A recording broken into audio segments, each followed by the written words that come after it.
Bagaimana Leonidas dan 300 Spartan bertahan di Thermopylae tahun 480 SM? Ini bukan tentang keberanian tanpa alasan, melainkan perhitungan taktis yang memanfaatkan geografi untuk menetralisir jumlah lawan. Mari kita bedah bagaimana disiplin militer Sparta bekerja di medan yang paling ekstrim. Yunani kuno bukanlah satu negara, melainkan kumpulan polis atau negara kota yang sering bersaing. Di satu sisi, Athena membangun kekuatan melalui filsafat dan dominasi angkatan laut. Di sisi lain, Sparta menciptakan struktur sosial yang seluruhnya berpusat pada militerisme. Bagi warga Sparta, setiap aspek hidup dirancang untuk mencetak prajurit yang efisien, patuh, dan tahan terhadap tekanan fisik maupun mental yang ekstrim. Kondisi ini teruji saat Kekaisaran Persia di bawah Xerxes I meluncurkan invasi besar-besaran ke arah barat. Persia adalah kekuatan supermasa itu dengan sumber daya manusia dan logistik yang hampir tak terbatas. Ancaman ini memaksa polis-polis Yunani yang biasanya berselisih untuk membentuk aliansi pertahanan, meskipun kepercayaan antar mereka sangat rendah. Tantangan utamanya adalah bagaimana menghentikan jutaan tentara Persia yang jumlahnya jauh melampaui seluruh kekuatan darat Yunani yang tergabung. Pemimpin pertahanan darat ini adalah Raja Leonidas dari Sparta. Ia adalah produk Agoge, sistem pendidikan militer brutal yang melatih anak laki-laki sejak usia 7 tahun untuk bertahan dalam kelaparan, cuaca ekstrim, dan rasa sakit. Leonidas membawa 300 prajurit elit Spartan yang sudah memiliki anak laki-laki. Pemilihan ini memastikan bahwa mereka adalah veteran yang sudah teruji dan tidak meninggalkan garis keturunan yang terputus jika mereka gugur. Para prajurit ini adalah hoplite, infanteri berat yang dipersenjatai dengan perisai perunggu besar dan tombak panjang bernama dori. Kekuatan mereka bukan pada duel individu, melainkan pada formasi phalanx. Ini adalah dinding perisai yang saling mengunci, menciptakan barikade logam yang sangat sulit ditembus dari depan. Namun, Leonidas tahu bahwa disiplin phalanx akan hancur jika mereka bertempur di medan terbuka melawan kavaleri Persia. Oleh karena itu, pemilihan lokasi pertempuran menjadi faktor penentu keberhasilan mereka. Leonidas memilih mencegat Persia di Thermopylae, yang berarti gerbang panas. Lokasi ini adalah celah sempit di antara lereng gunung dan garis pantai. Secara taktis, jalur ini menghilangkan keuntungan jumlah pasukan Persia karena mereka tidak bisa menyerang secara bersamaan.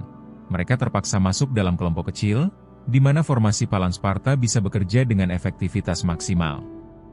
Leonidas tidak bertarung sendirian.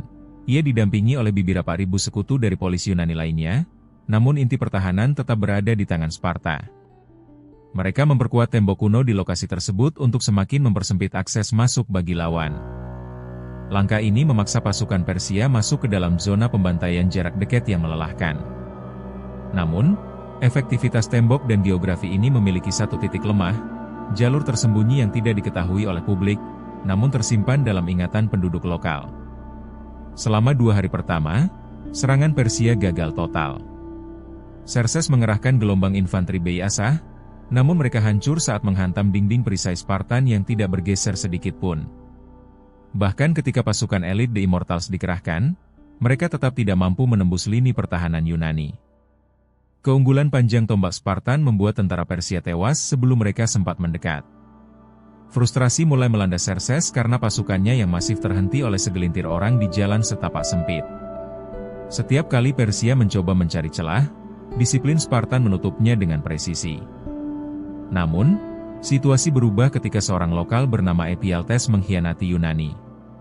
Ia memberitahu Xerxes tentang jalur setapak tersembunyi di pegunungan yang bisa membawa pasukan Persia memutar dan muncul tepat di belakang posisi Leonidas, menjepit mereka dari 2 arah.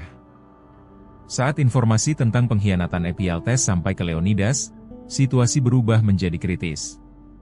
Formasi phalanx yang tadinya tidak tertembus kini terancam dikepung. Menyadari posisi mereka sudah tidak mungkin dipertahankan, Leonidas mengambil keputusan taktis. Ia memerintahkan sebagian besar pasukan sekutu Yunani untuk mundur agar bisa menyelamatkan diri dan bertempur di garis belakang pada hari lain. Namun, Leonidas dan 300 prajurit Spartannya tetap tinggal. Pilihan ini bukan sekadar aksi heroik, melainkan keputusan untuk memberikan perlindungan bagi pasukan sekutu yang mundur agar tidak dibantai oleh kavaleri Persia dari belakang. Bagi seorang Spartan, meninggalkan pos jaga adalah aib yang lebih buruk daripada kematian. Dengan bertahan, Mereka memastikan sisa tentara Yunani bisa selamat, meskipun itu berarti mereka sendiri harus menghadapi kepungan total tanpa jalan keluar. Pada hari ketiga, pertempuran mencapai titik paling brutal. Leonidas dan sisa pasukannya tidak lagi bertarung untuk menang, melainkan untuk menahan lawan selama mungkin. Mereka bergerak maju keluar dari tembok untuk serangan terakhir yang agresif. Pertarungan berlangsung sangat sengit. Ketika tombak-tombak mereka patah, mereka beralih menggunakan pedang pendek, dan ketika senjata itu hancur, mereka bertarung dengan tangan kosong. Leonidas gugur dalam bentrokan ini, memicu perebutan mayat sang raja yang hebat antara Spartan dan Persia. Para prajurit Sparta bertempur dengan intensitas tinggi untuk melindungi tubuh pemimpin mereka. Akhirnya, posisi mereka terkepung sepenuhnya. Untuk menghindari risiko lebih lanjut dalam pertempuran jarak dekat, pasukan Persia memutuskan untuk menghujani posisi terakhir Spartan dengan ribuan anak panah dari jarak jauh, hingga tidak ada satupun prajurit Spartan yang tersisa hidup di Thermopylae. Kemenangan Persia di Thermopylae membuka jalan bagi mereka untuk masuk ke Athena. Kota tersebut akhirnya jatuh dan dibakar oleh pasukan Xerxes. Namun, harga yang dibayar Persia sangat tinggi dalam hal moral dan waktu. Mereka kehilangan puluhan ribu prajurit hanya untuk menembus pertahanan beberapa ratus orang. Pengorbanan Leonidas memberikan waktu bagi polis-polis Yunani lainnya untuk mengonsolidasikan pertahanan dan membuktikan bahwa pasukan Persia bisa dikalahkan. Kekalahan di darat ini memperlambat gerak Persia, yang kemudian menciptakan peluang bagi Athena untuk memenangkan pertempuran laut besar di Salamis tahun 480 SM. Meskipun Sparta kehilangan banyak prajurit, reputasi mereka sebagai unit militer darat yang paling disiplin semakin kuat. Dunia melihat bahwa jumlah pasukan yang masif tidak selalu menjamin kemenangan jika berhadapan dengan taktik yang tepat dan disiplin yang ekstrim. Thermopylae menjadi studi kasus tentang bagaimana geografi dan disiplin bisa menetralisir keunggulan jumlah. Namun, sejarah juga mencatat bahwa kejayaan militer Sparta tidak bertahan selamanya. Fokus mereka yang terlalu kaku pada kekuatan darat membuat mereka gagal beradaptasi dengan evolusi taktik militer. Akhirnya, Sparta mengalami kekalahan telak dari Thebes di Leuctra tahun 371 SM, yang menandai runtuhnya dominasi militer mereka di Yunani.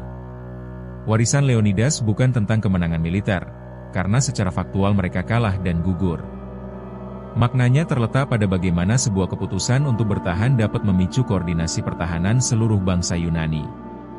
Pengorbanan di celah sempit itu menjadi katalis yang mencegah dominasi Persia di barat, sehingga budaya Yunani bisa terus berkembang dan menjadi fondasi peradaban modern yang kita kenal sekarang.